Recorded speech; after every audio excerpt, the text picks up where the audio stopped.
Thanks for listening to the SBP podcast, Mobile Filmmaking. I'm your host, Susie Botello, and this is episode 120. We're going back to Ottawa right now. We're going to go talk to one of our good friends that we met back in episode 115. His name is Julian Bate-Vergette. Did I pronounce your name right, sir? You did indeed.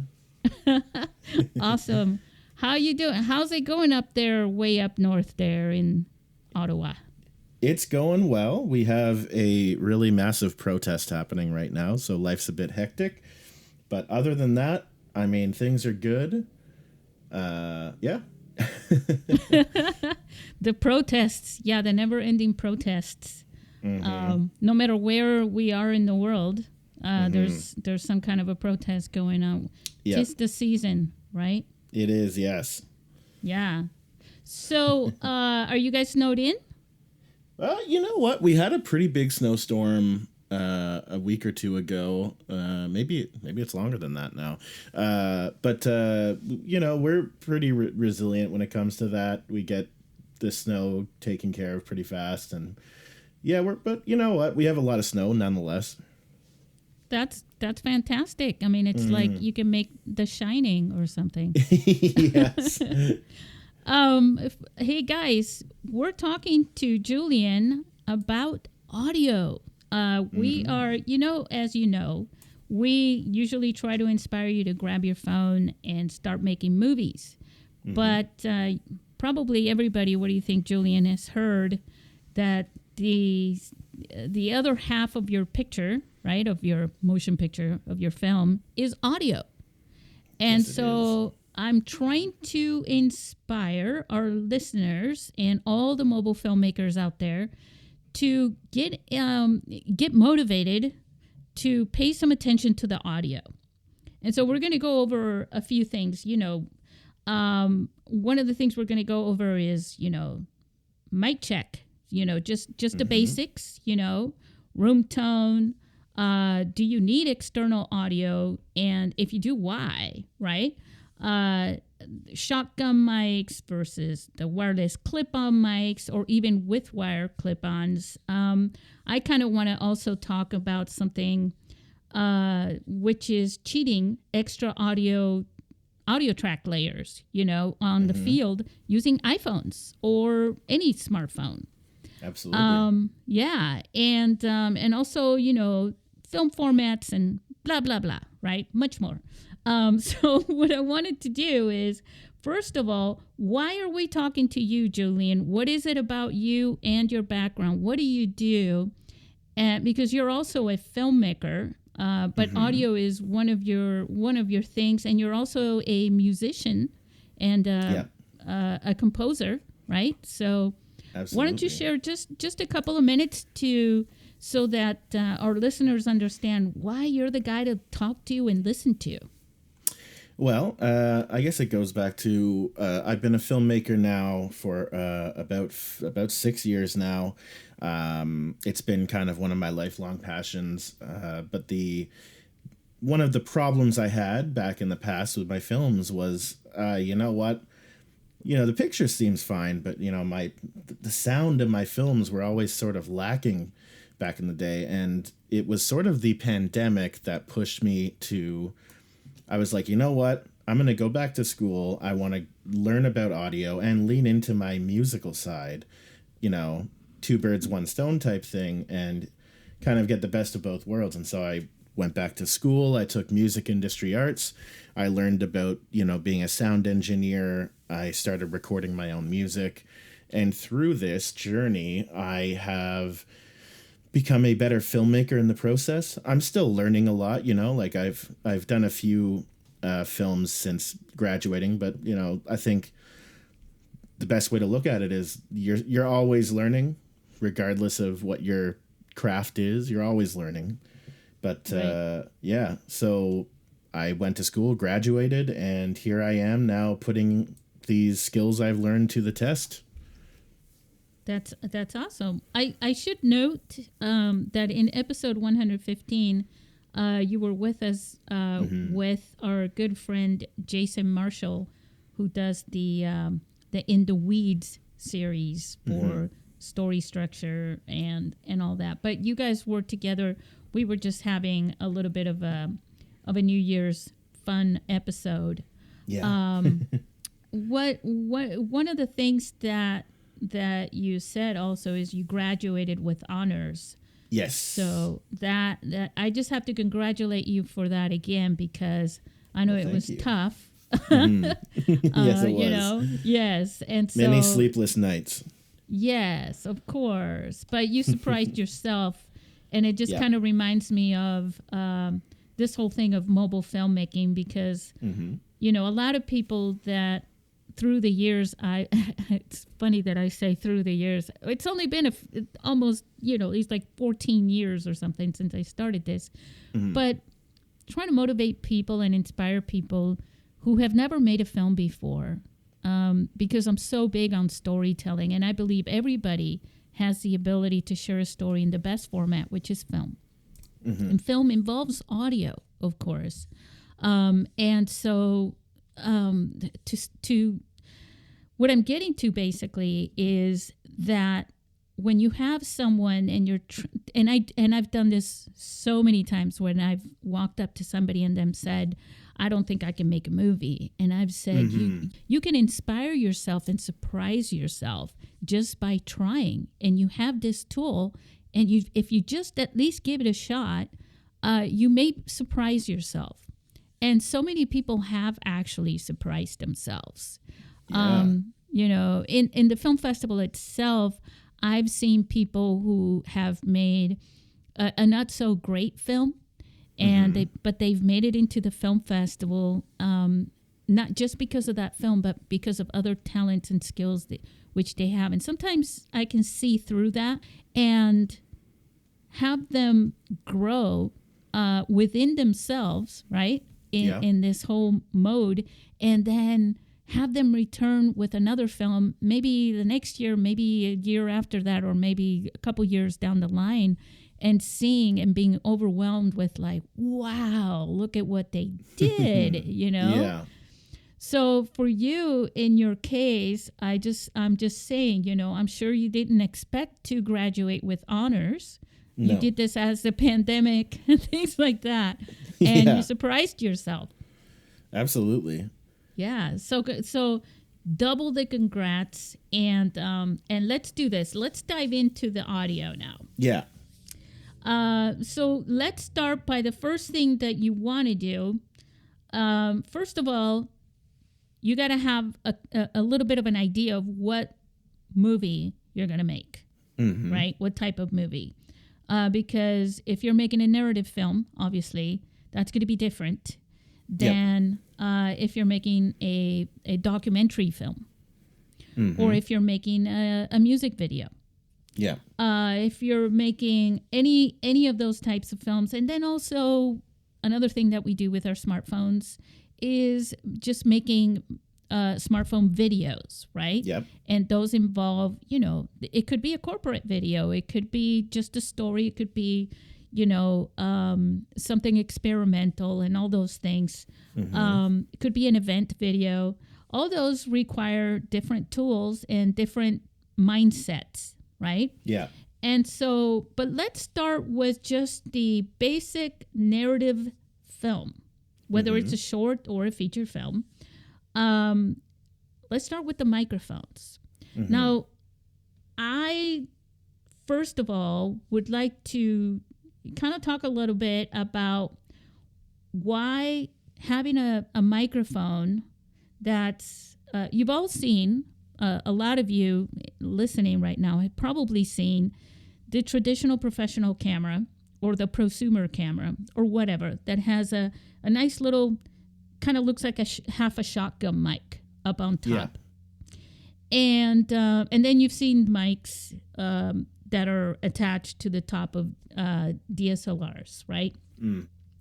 And those microphones for video production, they're great because as you're capturing B-roll, you can get the ambient sound around, you know, what you're capturing. Absolutely. But But for actual filmmaking, that's probably not the best idea, is it, Julian? Well, you see, it's interesting. It's one of the things that I learned since going to school. But yeah, I used to be one of those people that would, have it on top of the camera, and it's not it. That honestly, if you want to do that, that should be your last resort, and you should still have a boom, and you should still have, if you want, you can still have a lavalier mics and stuff like that. But it's not really needed for narrative film, because honestly, the most important audio that you're going to be getting is through the boom. I always prefer boom, by the way, using a boom, because not only are you getting, good audio, you're also getting some of the environmental stuff around them that's more relevant to where they are. Whereas if you were using on top of the camera mic, you're further away from the actors, especially if you're doing like a wide, why would you even have it on top of that? But I always say use a boom pole. It should be your first go-to. And, labs are good too, but they're very clear audio, and it is important to have that, because you never know what could happen in terms of, environmental noise. You could be outside. There could be lots of, street noises, whatever. There could be, if you're filming in a house and there's loud neighbors, there's a whole lot of variables that could come into it. But, and you'd rather not have to go into post-production and do the dialogues and everything if you can avoid it.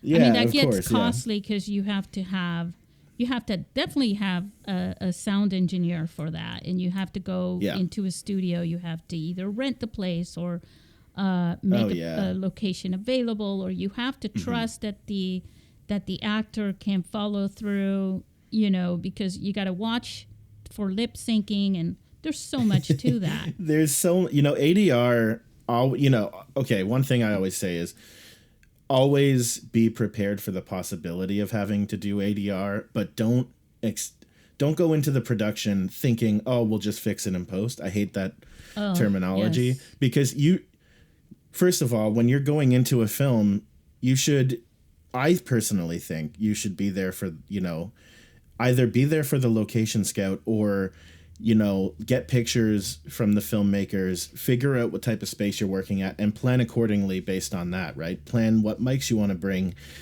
And you should have a few options always, because, it's always better to get the sound when you're there rather than ADR, because, there's a lot of variables. It is so easy to tell when there's ADR being used, because, no matter what, you're not going to get it 100% to match the lip movement. And and then you run into the possibility of, okay, if you're recording in an ISO booth, you're getting crystal clear audio, but the way that audio reacts with the environment is another variable that it may not blend. Exactly. And it sounds too clear. Whereas, when you're recording on location with the boom, the sound waves are bouncing off the walls and bouncing off the people and stuff like that, and it's giving a different quality to it.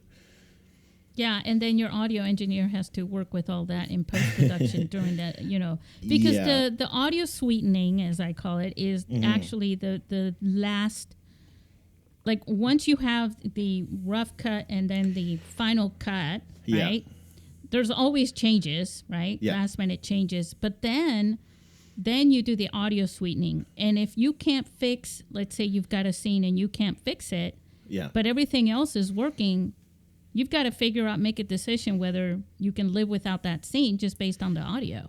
Yeah, and one thing I always I always use, especially whether it's my film or I'm doing audio for a film, is I try to make sure it's picture locked before I get it, right?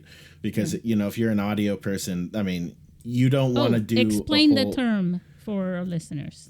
Okay, yeah. So picture locked is you want to make sure the actual timeline of the film, the scenes, everything is lined up so that after you get it in your hands, there's no changes being made to the actual timeline and sequence of scenes. because when you as an when you're as a sound engineer, when you're working on sound mixing and editing and post, you don't want to do a whole bunch of make a whole bunch of progress and then have the director say, oh, you know what, we made a whole bunch of changes, here's a new cut. It's like I always want to make sure that the audio is, or the video timeline is done, so that when I get it, I only have to worry about what I have. And there's an editing script as well. Oh, of course, yeah. Yeah, which also helps with that. But you don't want to lose the editor in saying this isn't matching with the notes and the editing, the editor's script and all this stuff. You really want your editor. Editors are quite expensive. So if you're going to get an editor, you really want to. It's better to impress than digress. Absolutely, yeah. I just came up with that just now. That could be your new slogan. That's a good phrase. Yeah. So, recently I did all the post-production audio for a film. And it was an interesting process because before I was actually given the actual picture-locked film, I was given the script supervisor notes.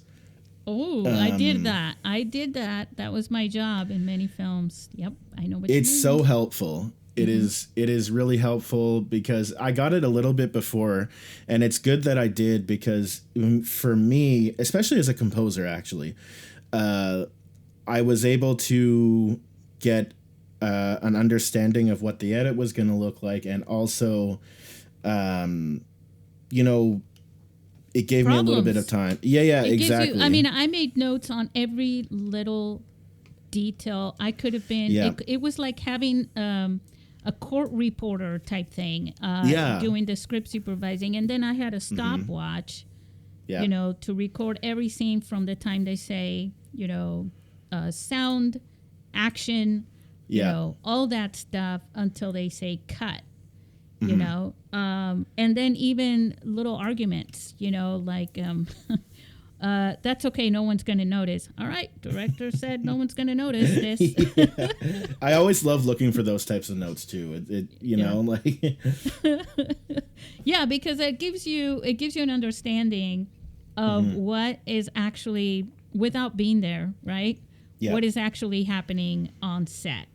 And it also covers the gonna say a little thing here, but it covers your ass as a scripty, because you're they don't say supervisor for giggles. It's reality, and you don't want to be in that position where you won't even be there to have the director blame you with the editor.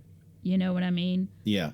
When the editor will look at the notes and said, no, you can't blame the scriptie for not letting you know about this.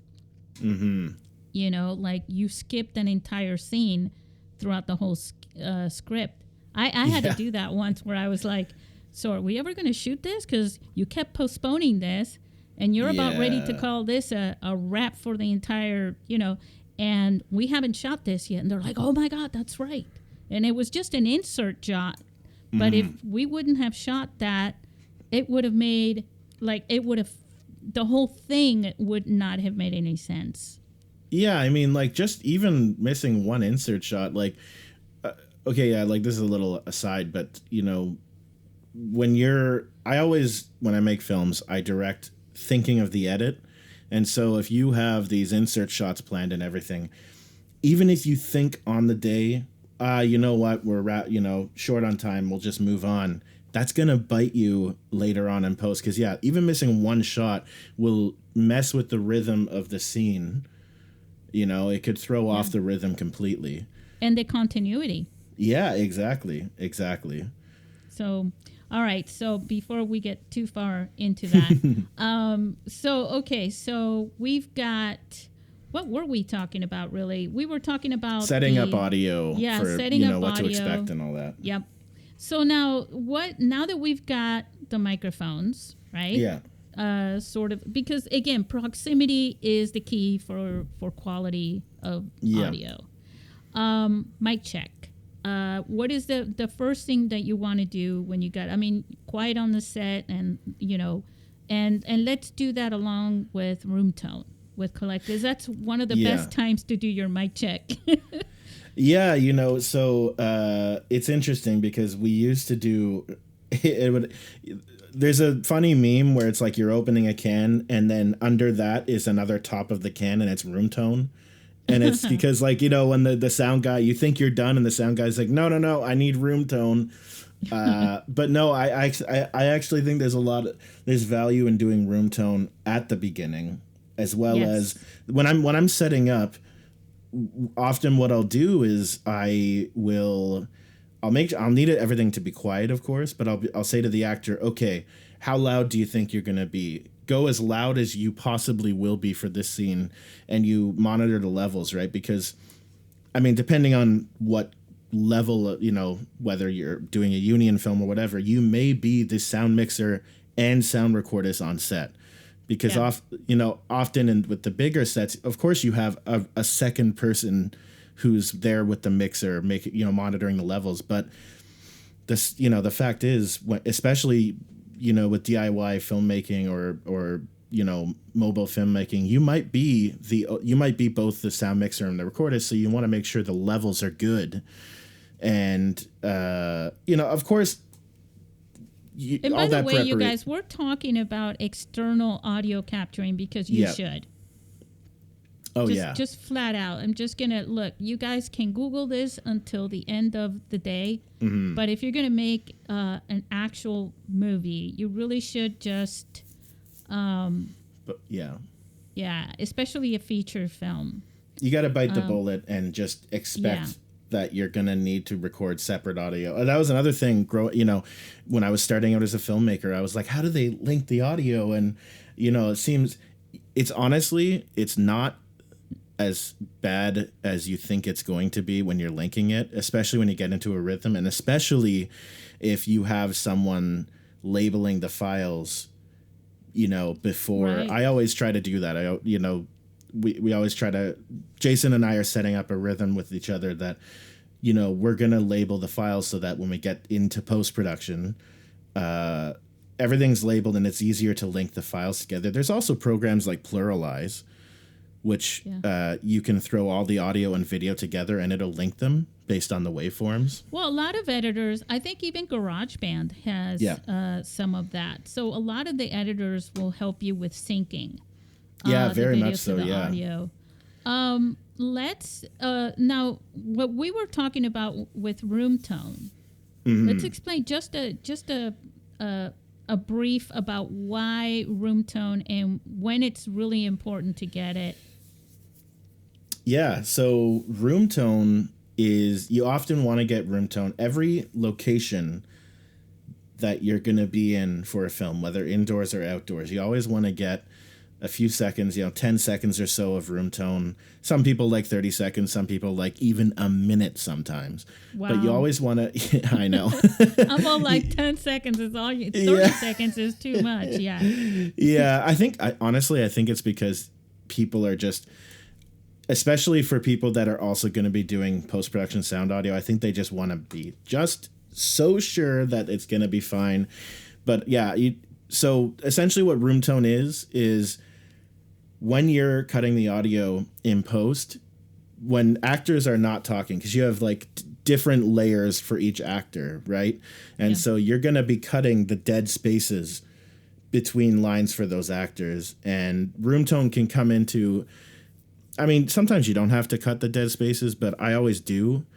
And room tone. I should say something about this. When you get to distribution in your film, I think Netflix and some of the bigger ones, you cannot have any dead space when it comes to audio. Exactly. They will reject your film just on that. Yeah, and when you're watching a film, you will always notice when there's dead air. It'll throw you off, even if you're not a filmmaker. I've watched films, you know, short films and whatever, where there's dead spaces, and it immediately, you know, it bugs me, right? And so room tone is there for those moments when, you know, let's say there's a moment where both actors aren't talking. Well, guess what? That's where the room tone is good for, because there is always this constant sort of hum or white noise or just basic environmental noise that you have to fall back on. And it's really important. You don't think about it until you do your first film or you work on your first film, but it's very important. I know lots of people that, you know, I know some people that went to libraries online where they get certain audio tracks, different Stock room audio tone. tracks. Yeah. And it always is noticeable. It's just better. Just get your room tone at the beginning so that you don't have to worry about it. Yeah. And also, now that you guys know what room tone is, you can only imagine that as you are moving from scene to scene, or if things change, you've got people coming into the room, you've got cars driving by. So let me share at this point a little bit of a cheat that you can use, which will keep you on budget. Because Julian, you were just talking about having one person. I think adding a second person isn't that bad if if your crew is friends, right, for the most part, that know what they're doing. But having 6 people there, each collecting audio and monitoring and stuff like that gets a little bit, and plus it gets intrusive on set. Yeah. So one little minimalist and creative thing to do is to get some extra. I mean, you can get extra iPhones or whatever from just about anywhere. And with iPhones, and I'm pretty sure you can do this with Android phones too. Yep. You can go into the settings for the audio and make them lossless. Before I go further, tell everyone what lossless is. Yeah. So essentially, lossless audio is where you want to keep all of the original data in the audio together, right? So lossy, audio, it gets rid of all the stuff that you don't necessarily hear, whereas lossless audio, it keeps all the original data in case, which you would want in post, in my opinion. Because it gives you more to work with in post, especially when you're doing like Foley and stuff like that. When you're recording Foley with, all the sound effects and stuff like that.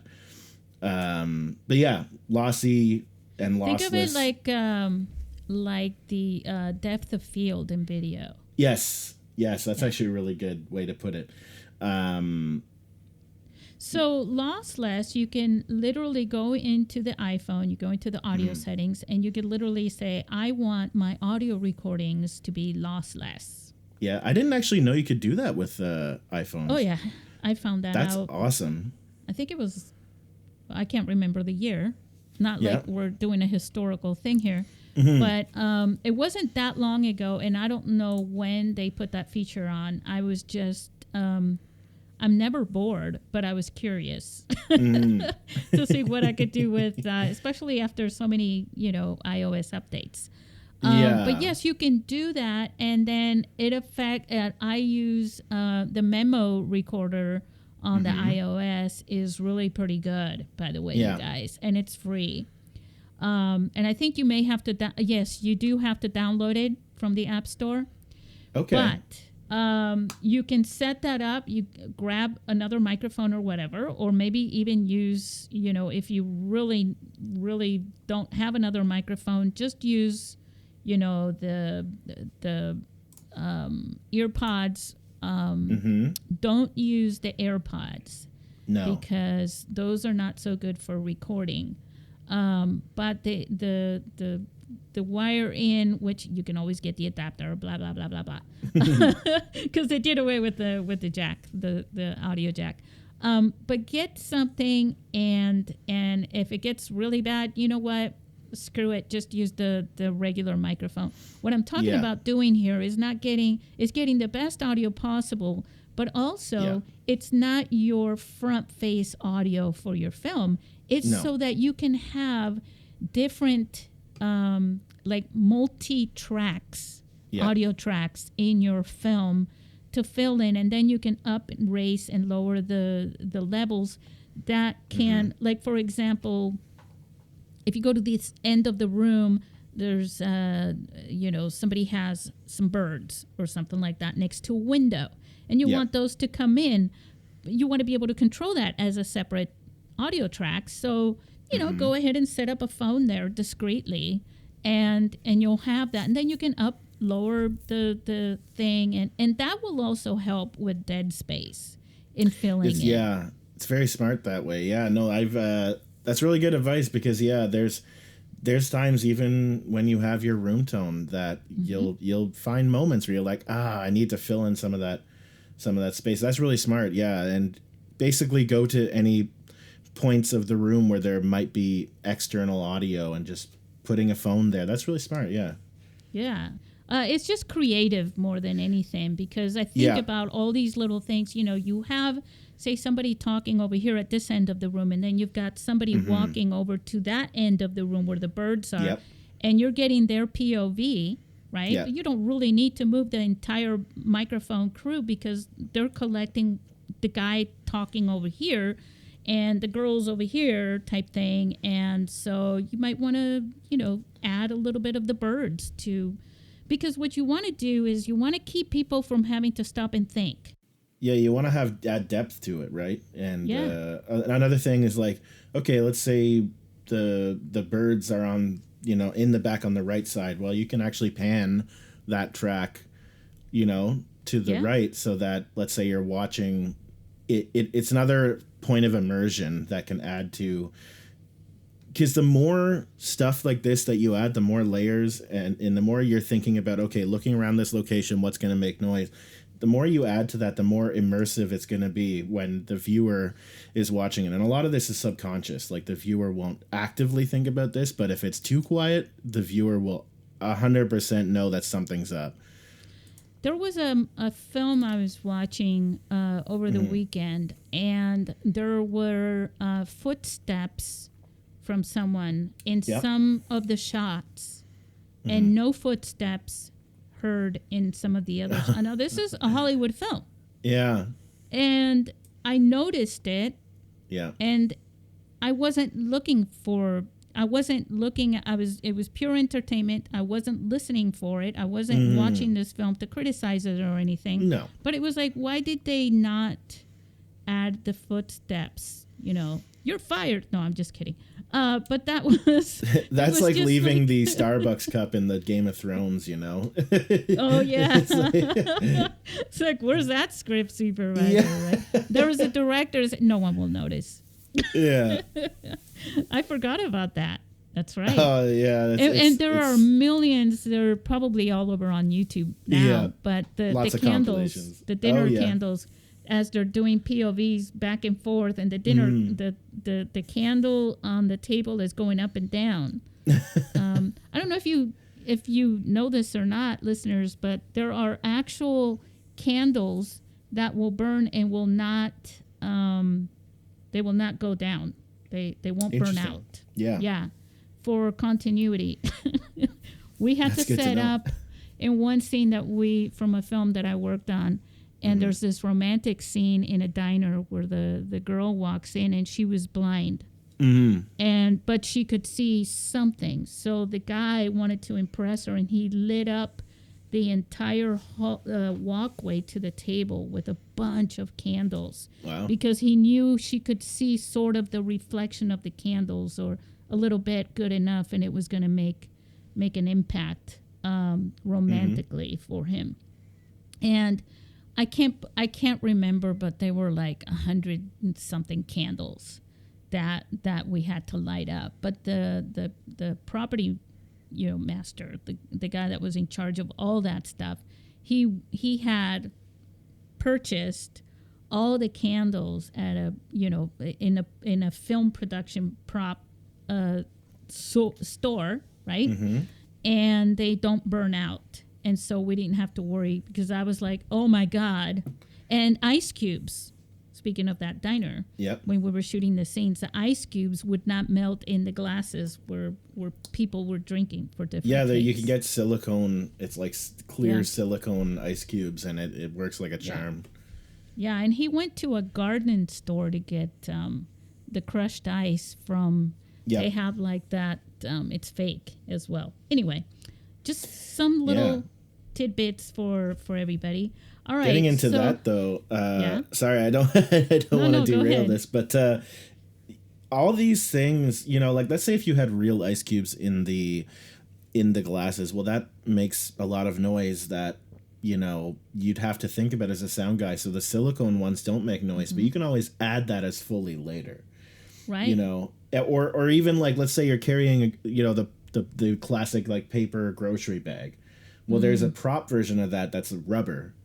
And you can do that. It makes no noise, and it's really good for post. And you can add the sound effects in post via Foley. But stuff like that is a lot of these things you have to think about when you're running sound. That's why you should hire someone if you can to do the sound separately.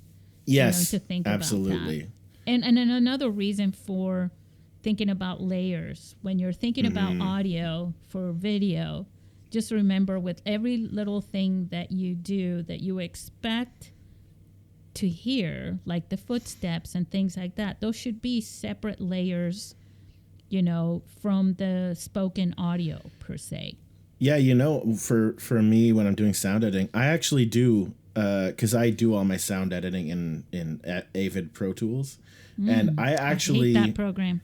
Oh, isn't it just the worst? Yes. It's very user hostile. Yes. But that's one way to put it, yeah. But what I do is I actually have a separate file entirely for the Foley and the sound design.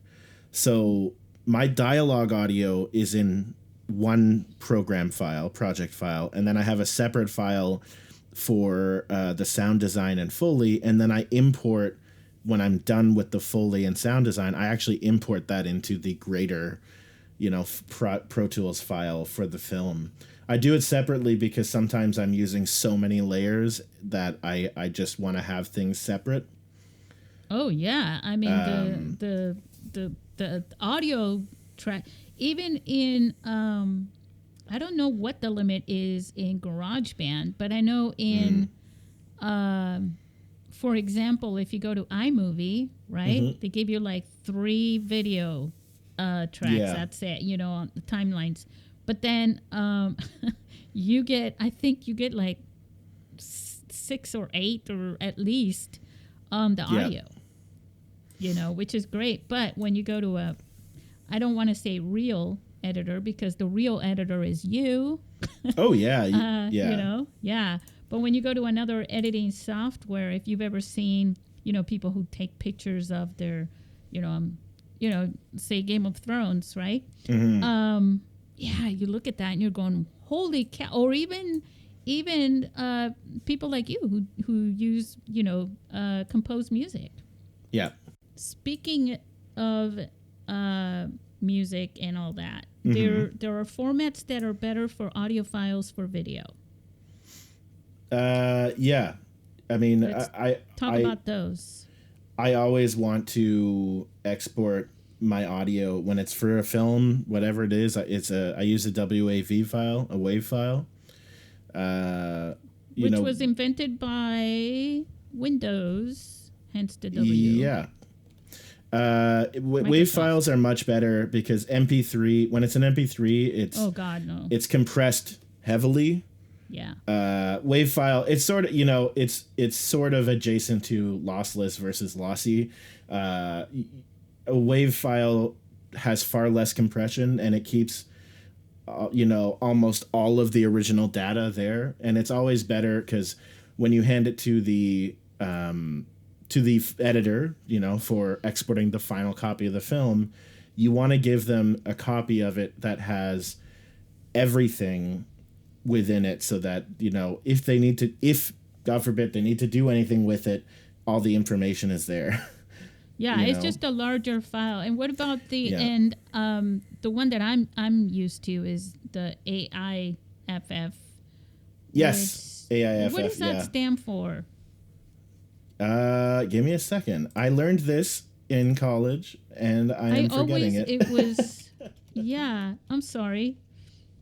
There was also AIFF. So in video production, a lot of it, for some reason, my the person that I worked with, AAC. Yeah, AAC, audio interchange file format. Yeah. And what is the AAC? Now I'm really running in for his money here. Oh, before I find that, fun fact: AIFF and WAV files are the exact same quality. Yes, so they're both uncompressed. Exactly, yeah. AAC file. Give me a second here. AIFF is more Apple based. Yes, it is, which I use a lot of now. I've actually moved my entire, editing / music making ecosystem over to Mac recently. Nice. AAC is Advanced Audio Coding, is what it stands for. Oh. It's still better than MP3. Oh, absolutely. MP3 is like that's like your last resort. It's what you get when you download this podcast as an audio file to listen wherever you want. Mm-hmm. But most of the time, people will download it so they can listen to it while you're jogging or out or you're climbing rocks. Hopefully you won't be falling because of what you hear here. But anyways, it's also a very small file. I mean, it is, an entire hour's worth of a podcast could be, 50, 60 megabytes. Yeah. Which is nothing compared to, 2 the 2, maybe 3 gigs. Yeah. Okay. Yeah. So file formats, it matters, obviously. It does, yeah. Yes. And now let's talk a little bit, if you don't mind, if you're still okay with time. I'm trying to kind of move along these things a little bit, and then we can relax a little bit if we want to go into more detail. But for our listeners, I hope you guys, do download this episode, because you can always go back to it and listen to all these things as you're getting ready to film and planning your films, so that your audio, you're putting some real energy into your audio. How are you going to work your audio? And I think we're giving you a lot of great tips and information here. Field recorders. Yeah. What would be, because we're talking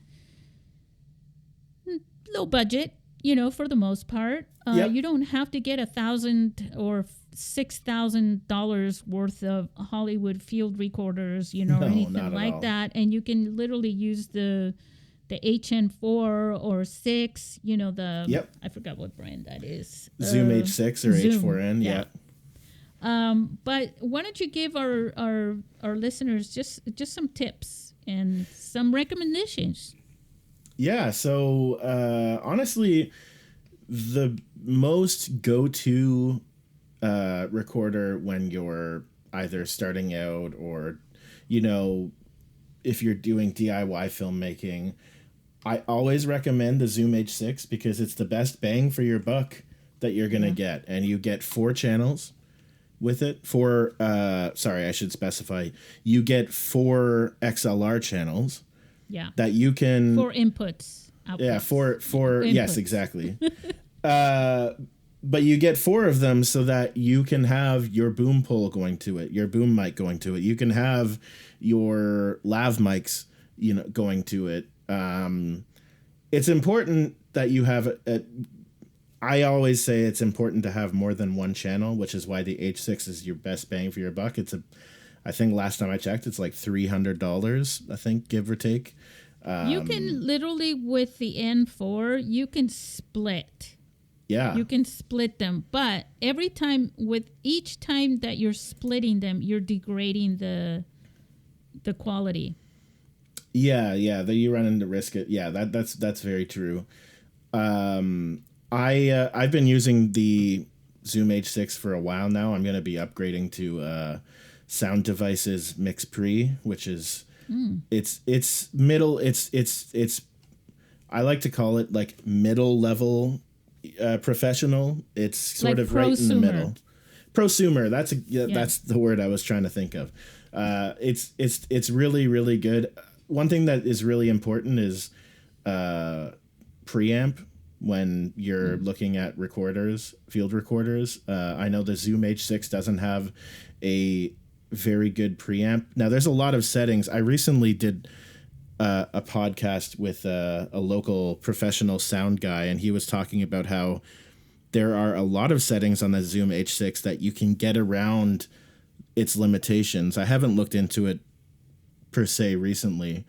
I have a 4, and I've recorded plenty. You know, when Aaron and I were recording some episodes out in the coffee shop, Okay.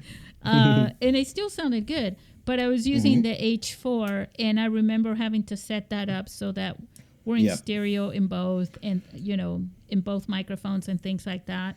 I haven't had to use it because of COVID. I feel like I got to go back and relearn it almost. Go look at my notes, because I take notes. I'm always taking notes when I'm learning something. It's important to. It's always good to have notes that you can fall back on in the case of like having not used something in a while. But sorry, give me a second. The Zoom is good. Zoom is best bang for your buck. Also, there's a thing that I want you to talk about. Now, when I got my headphones, my audio, I know we both love Audio Technica. Yeah. So when my Audio Technica headphones died, the connector died on me. The one, that goes up to the headphones, it started not working so well. I was wondering what was going on, and it was that. And so you can't really replace that. That's ridiculous. So what I did was I looked for the newer model up from it, because when you love something, there's no need to spend days and hours looking for a new one and money and all that stuff. Yeah. And Audio Technica has never really let me down. So look, you guys, if you think there's an affiliate or a sponsorship, I wish, but there's not. So when I replaced that, the first thing that I wanted to make sure, and this is why I like these too, when I bought those headphones, I wanted a long cord. Okay, yeah. Because when you are editing, you're working in production out on the field, you forget many times when you got to walk over to your subject, right? Yep. And you walk away from where it's plugged in. Yeah. Whether it's the camera or the guy holding the boom pole, whatever it is, the field recorder. Yikes. You forget to take it off. It is very important to have like really long cables, which for most studio grade headphones you will find very long headphones wires. It's happened to me too. I've broken a pair of headphones that you way. just forget you're in the moment. Exactly. You know, and you're going back and forth, and so it's important to get headphones with a long wire, and it's better to get one that has a long one than to get extension cords, because then that becomes messy for a bunch of reasons. Like they disconnect and they get loose, and you may not notice, what I mean, how, but anyways, the other thing is the length of the XLR cables too, because obviously the longer an XLR cable is, the more noise you're going to get. Yeah. So let's just talk a little bit about that. So if it's under 25 feet, you're going to get pretty decent audio. But like if it's longer than that, the longer after 25 feet, you run the risk of getting a whole wide gamut of different noises. Because it can also pick up on frequencies as well. If there's hums, like if there's electricity running, even under the floor, it can pick that up. I now, I mean, you can.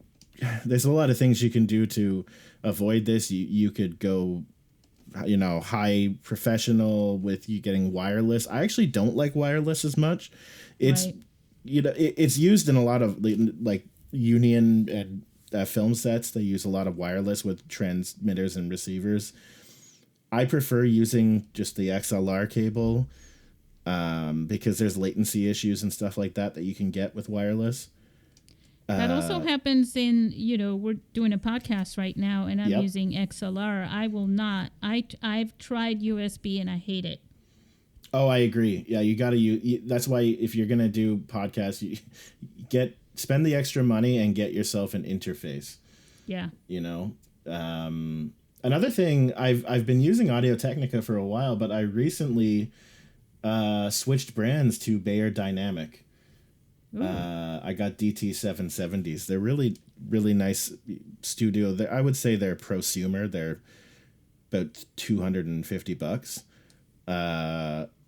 But I've been enjoying using the Bayer Dynamic headphones recently. That's just a little aside. But Yeah.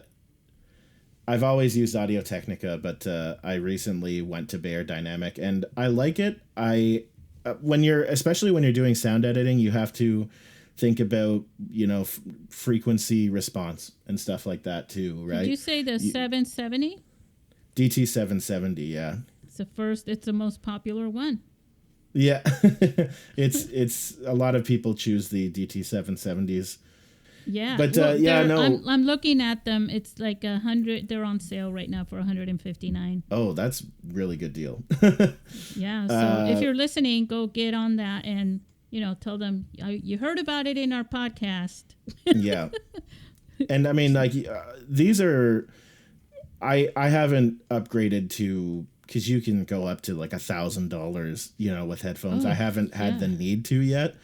In my opinion, unless you're producing,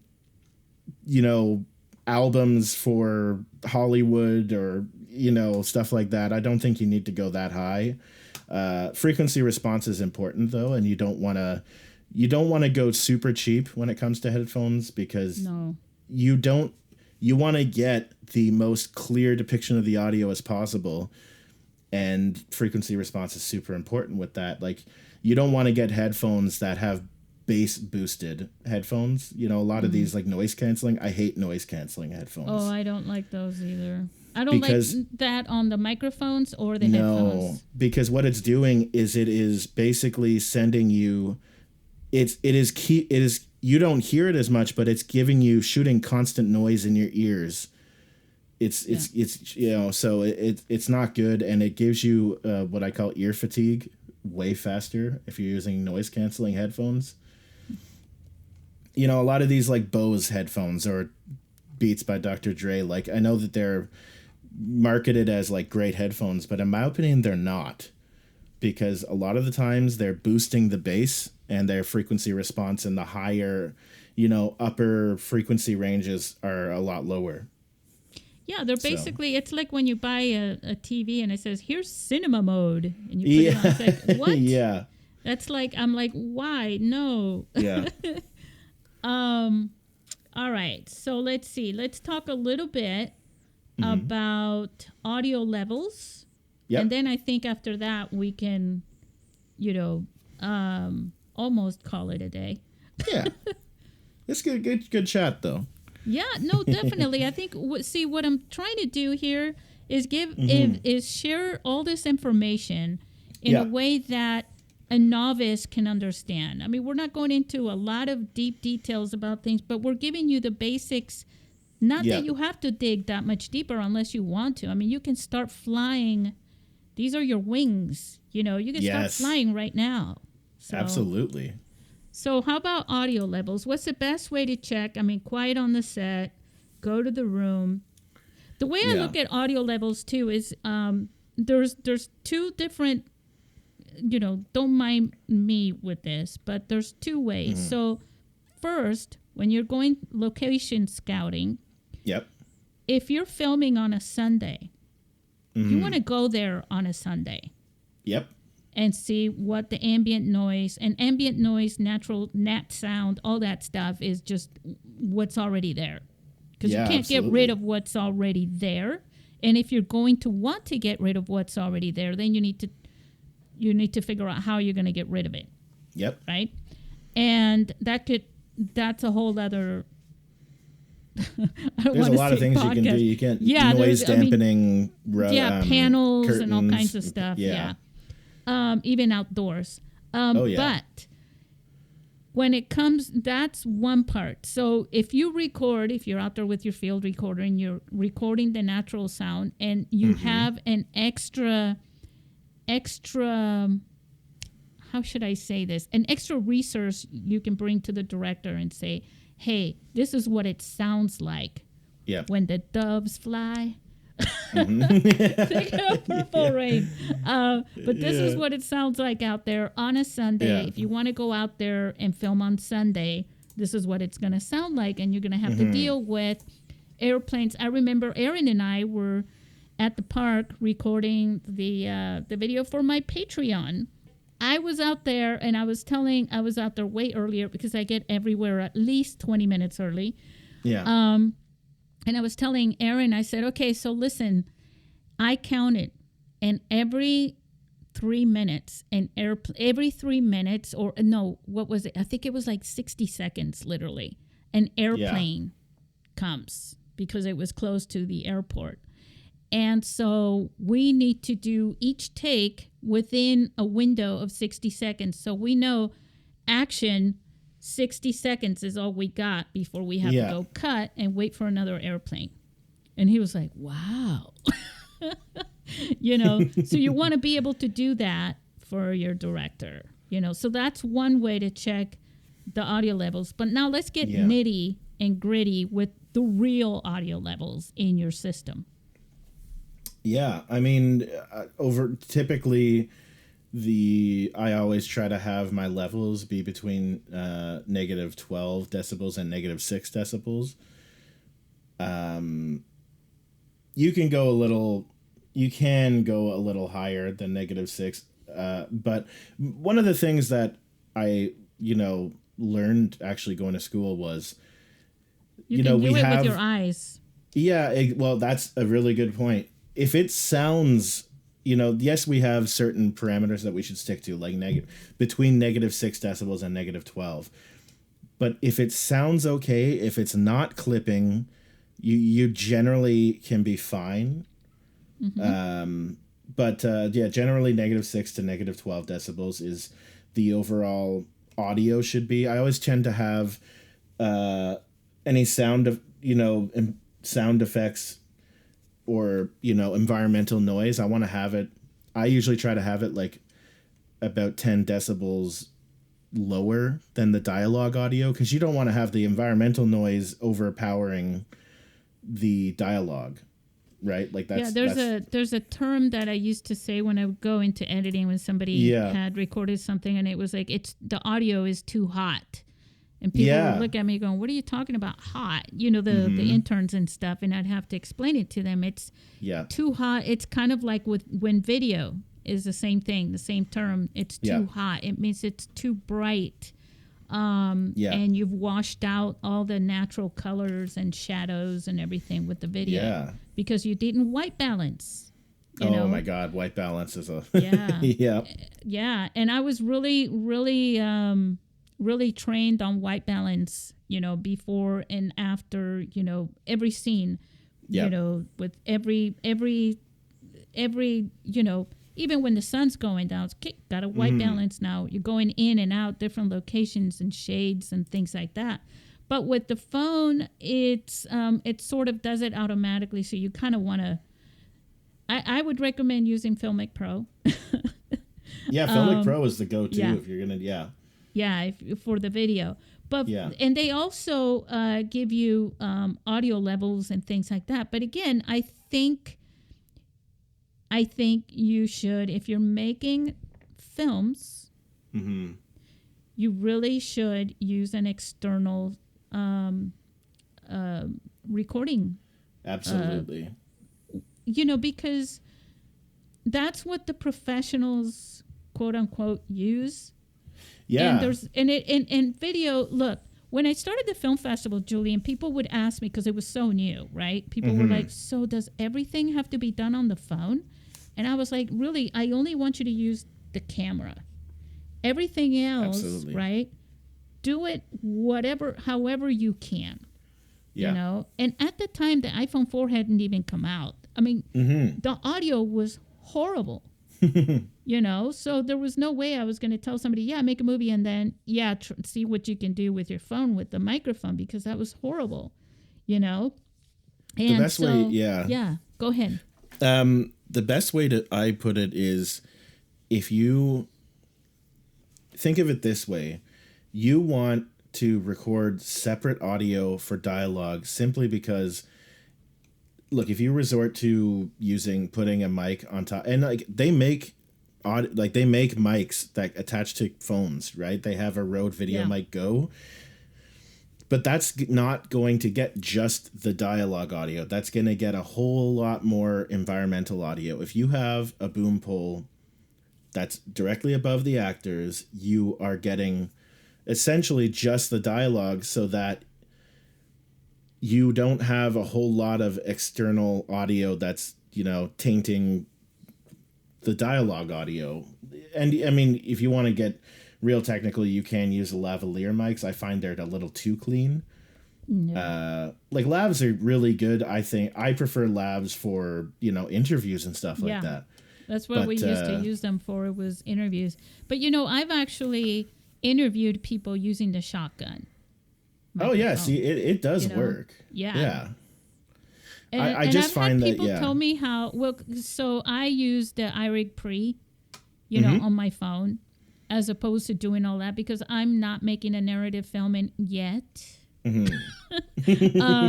But if I were, I would definitely not plug it into the phone. No. But what I was doing was I was shooting people kind of on the street, asking them questions about certain things with mobile film and stuff, and getting their opinion.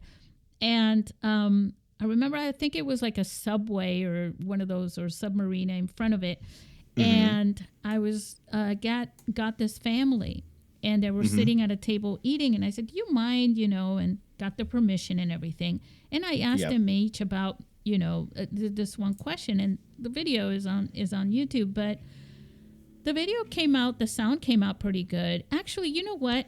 That video that I just shared on Twitter from about our film festival. It's the story of the film festival here in San Diego. Yep. It's Aaron and Anthony, and Aaron Nabuz, by the way, and Anthony De La Cruz, both from here, San Diego. Yeah. I asked them to be the on-camera talent for me, and I was shooting them because I love shooting people, guys. Yeah. And I used the shotgun mic that I have. It's an Awesome. Audio Technica. Yep, and the boom pole and all that. And I used it while I was holding the camera, by the way, and the iRig between my fingers. I wasn't using awesome. a gimbal. I was just using a stabilizer. Yeah. I looked like an octopus or Inspector Gadget type thing. Yeah. But I was monitoring the sound with my headphones. Yeah. And we're out there at the marina in the middle of the day, and the sound came out great. I had to do a little tweaking in iMovie, which is, but I mean, it sounds just as good as any other. You can't tell. I mean, the audio sounds great. And I think it's because I used that shotgun. I honestly think that, especially like one of the mics that I bought when I started doing, because, this is I'm a little scatterbrained right now, so I apologize. Oh, it's for so that. good. I am too, obviously. But so when Jason and I, started collaborating a lot together, we realized we didn't want to rely on, having audio guys come, with their own equipment. We wanted to at least have audio gear so that if they don't have their own equipment, but they know how to use it, okay, well, we have our own mics and stuff like that. So we bought, you know, he has a Rode NTG2. I have a Rode NTG4, which are, they're okay. There's a little problem with some noise floor and stuff like that. That is a discussion for another time. But I always recommend, you know, if you're going to get into filmmaking, just get yourself a shotgun microphone. You know, get yourself a shotgun microphone, an XLR cable, a boom pole. You won't regret it in terms of audio. In terms of what specific microphone to get, Audio-Technica makes great shotgun microphones. Yes, Rode even their is, lower end ones are great. they're so good. Yeah, I bought an extra one, an extra shotgun. I don't even remember the brand because I hated it. When I compared, it was like using a bicycle instead of a Harley Davidson. Yeah. know? There's you can get random shotgun microphones on Amazon, but they may as well be potatoes because like you can get one for like $60. Of course you can, but Audio-Technica's lower line shotguns are really good. I have Rhodes. I in retrospect, I wish I had chosen Audio-Technica, but it's never too late to move into that. I'm looking into different shotgun microphones for the future, but I just think that we've talked about it a couple of times in this conversation, but always recording separate audio. Like, I know it seems, especially for beginner filmmakers, it seems kind of scary. Like, oh, well, how am I going to record separate audio? How is that going to be in the editing suite, especially if you're editing yourself? Right. I know that sounds scary, but if you take the time to look into practice. Yes, that's the best way. Yeah. Go and do test footage. That's another thing. Getting test footage is great, getting audio with that. Test it out. It's the best way, because then you go in more prepared. You'll know how you're going to edit it. You're going to reward yourself by doing it that way. And you don't need to spend an arm and a leg to get yourself started. There's a thing that happens too where the audio comes out of sync. Supposedly, I've heard some people bring this up with the phone when you're talking for a length of time, when you're recording for a length of time. I haven't had that problem yet. Jason and I have.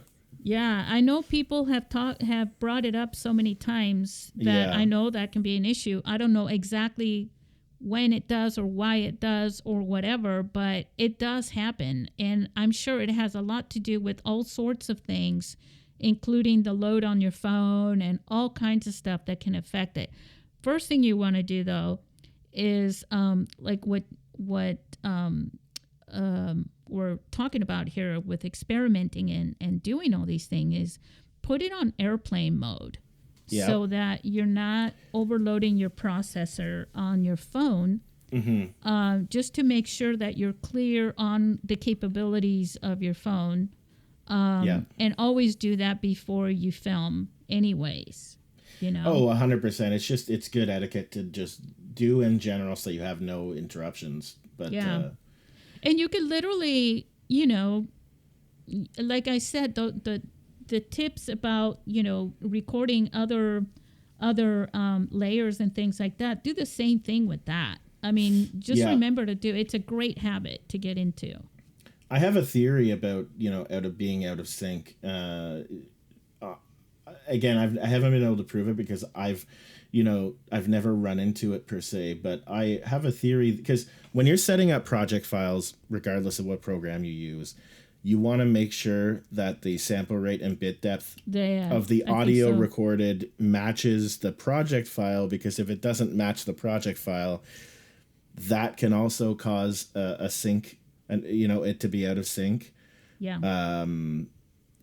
I remember when Jason and I were recording a video, it did happen. I forget what we ended up doing to fix it, but my theory is that it has to do with the sample rate and bit depth. Probably, and also, it could be that you're setting it at a frame rate. Yes. Yep. That is just not compatible with, with all that, and so,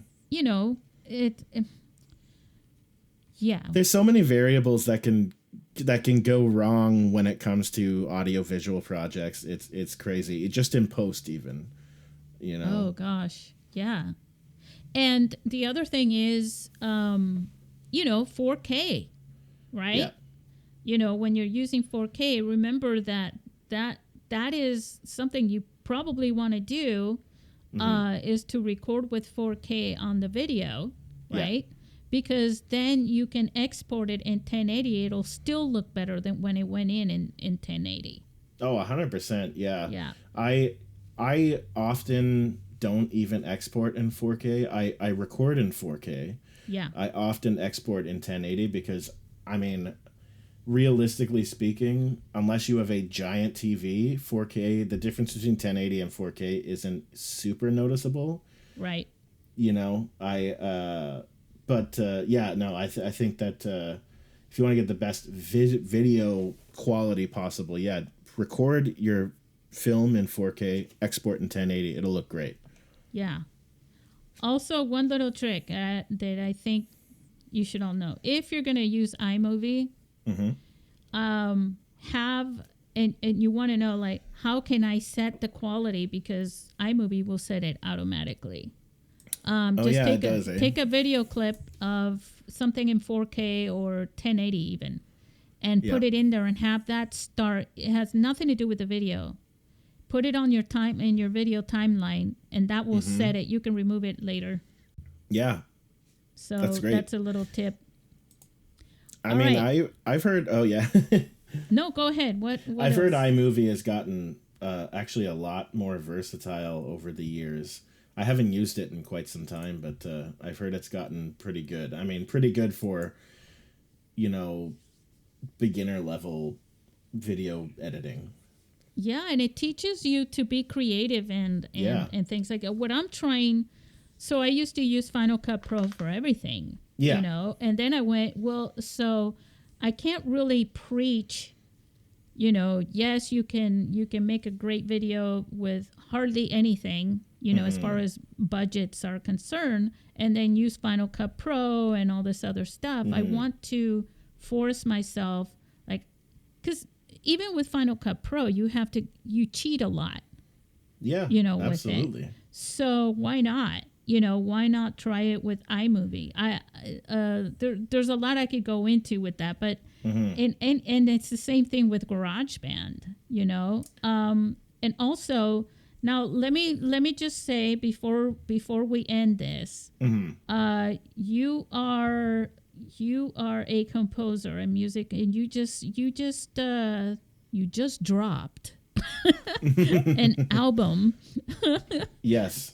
Yeah, and you are also available because your music is just perfect for films. So let's, just share a little bit of that, because maybe no one has any questions. We've been thorough enough for you, since we're going to add, your social media and ways to contact you. But absolutely. Maybe they'll want to use some of your music for their films.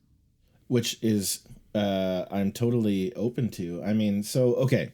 I released an album called Reminiscence. It's a cinematic and ambient album. I basically created it as a calling card for, filmmakers to get in contact with me, because I am focusing a lot more heavily on my music composition.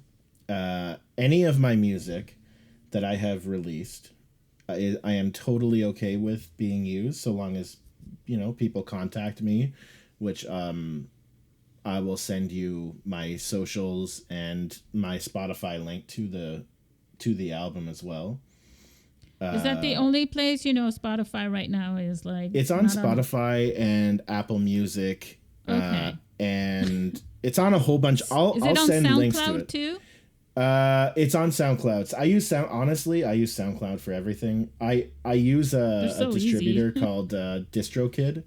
It's a distributor for music, and it just goes everywhere. Like, it goes like Apple Music, Spotify, iTunes, everything basically. Yeah, because there's a lot of people boycotting Spotify right now. Oh, for sure. Yeah. No, Yeah. I just I'll want to have give them links an for alternative. everything. Yeah, of course, of course. And SoundCloud, literally everything is on SoundCloud as well. So I recently though have separated into two SoundCloud accounts. So Okay. I'll send links to one of I have one account for my synthwave music, and like synthwave electronic, and then the other account is for my film orchestral ambient music. So I'll send you links to both of those. I just really think that, I mean, that's part of the whole audio thing that we're talking about. Yeah. Is in post production, is music like that, because we were talking about having layers of tracks, and sometimes the music just fits so well into a scene that you don't even hear it. And Yeah. the one thing that I don't like in films, a lot of films right now, it just feels like you got to have music in every single scene. It's like, no, you don't need music in every single scene. I You know think what I'm music is saying? used to try to elevate emotion, and I don't think it's always needed. You No. know, I think, I mean, if in terms of storytelling and filmmaking chops, it is so much more powerful when there's no music and you are relying on the amazing acting, the cinematography, all that stuff. If you can to put into perspective, if you can make me cry without the music, if you got some good acting, I love it. Obviously Yes. music is great. I'm a musician. I'm not Yeah, I putting mean, I'm down sitting music, here but going, "Oh, I can't believe I'm saying this in front of you." But no, but it no, is I true, agree because though. it can be overdone. It's like, It don't will over absolutely. dramatize it with the music, or with every single scene. It doesn't have to be there, but when it is there, in certain scenes, right? It can really really enhance the video and the story itself. Quiet moments are really important, and as well, Yeah. sometimes when it comes to music, you could have no music but really great sound design. Hmm. And let's say something's more anxiety inducing. Well, you can play with sound design and not have any music, and it can unsettle someone or make you feel on the edge of your seat. Um, you know? Yeah. I was telling Jason that sometimes I shorten it in this podcast, the pauses in between, but sometimes I leave them because sometimes there's an effect when somebody is thinking, Yeah. and you want that to be quiet. And you want also for somebody to go ahead and have that little bit of thought, who's listening. That pause is for the effect. But Yeah. most of the time, when my guest, such as you, is, wait, let me figure out how to say this. All this is going on in your head, and this thing is still spinning, right? Yeah. Then at that point, I'll shorten it just so that it seems more fluid of a conversation. Of But I course. am Yeah. aware that sometimes you need a pause. And the reason why that happens in a podcast, which is just audio, is I'm thinking about you guys, the listeners, and you're listening to this, and all of a sudden it's like a transition, video to black, right? Yeah. If it takes too long, you go, wait, what happened? I don't want to break you like that. No. So I don't want you Yeah. to start going, wait, did something happen? Did this just end? Was there a mistake? Did I lose it? What happened? I don't want you to go Yeah. there. You know what I Yeah. mean? So sometimes there's no effect and there's no reason for that dead air, right? And so I don't do it. And it's the same thing with film. Yeah. But if the video to black is a little longer sometimes, that means that between those scenes, time has passed, usually day to night, night to day, or it's a Yeah. different day, or a week has gone by. And it's a real subtle way of the director and the editor to give you that feeling of something has changed. Yeah. It's why you have it could be just 3 more seconds, if even. 4 seconds is already a long, You know what I'm saying?